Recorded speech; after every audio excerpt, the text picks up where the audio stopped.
அரசர் அக்பரும், பீர்பாலும் குதிரையில என்ன செய்றாங்க, அப்படியே ஒரு பயணம் போயிட்டுருக்காங்க. அப்ப அரசர் போகும்போது ஒரு கல்ல பார்க்குறாரு.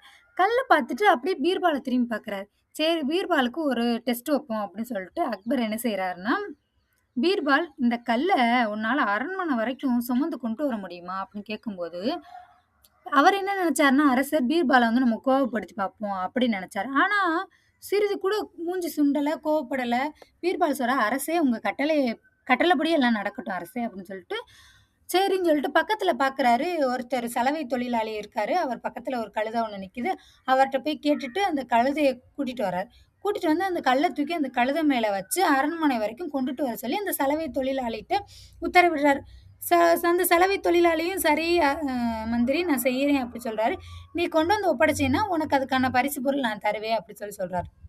இத பார்த்துக்கிட்டு இருந்த அரசர் கேட்கிறாரு, நான் என்ன சொன்னேன்? உன்னட்ட தான் இந்த கல்ல வந்து சுமந்து கொண்டுட்டு வரணும் அப்படின்னு சொல்லி சொன்னேன். நீ என்ன ஒரு கழுதைட்ட போய் சொல்லியிருக்க இந்த வேலைய? அப்படின்னு சொல்லிட்டு கோவமா கேட்கிறாரு.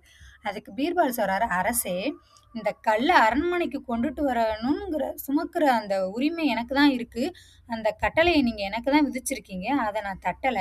இருந்தாலும் அந்த பொதிய சுமந்து கொண்டுட்டு போறதுக்கு கழுதைக்கும் அந்த உரிமை உண்டு தானே அரசே!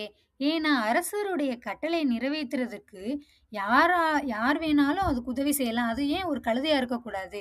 அப்படின்னு சொல்லிட்டு, அ பீர்பாலுடைய அந்த புத்திசாலித்தனமான பேச்ச வந்து அரசர் மறுபடியும் வியந்து பார்த்து ரசிக்கிறார்.